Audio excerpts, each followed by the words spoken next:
What's up? Just got done diving in the Wolf River north of Hortonville on County on here. Check out what we found. Found several bottles here today. Nice big mason jar, Ball's Perfect Mason. I found a Coke bottle here from Milwaukee, Wisconsin. A couple green bottles here. This one here says Sun Drop on it, really rubbing off. And I think this one may have been a knee-high bottle, not for sure. More mason jars here, bunch of beer bottles, maybe some kind of whiskey bottle right here. I believe a milk bottle here, except it's a square one. Never found a square one like that. What do you think about that? Score.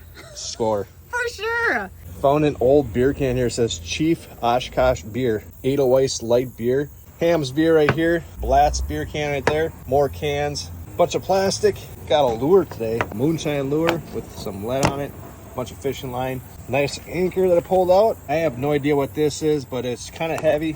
A drill here, and this looks like it might have been part of a T-ball stand or something. It was all full of muck. Pulled it out of there. We're all done for the day. Gonna head over here to Damn Yankees for a little food, maybe something to drink. We also found these glasses right by the boat launch here, and they were just laying down here. So she got some cool glasses there. We knew it was gonna be a big I can't even get them on. We found these cool UV shield glasses. They make you feel like Spock.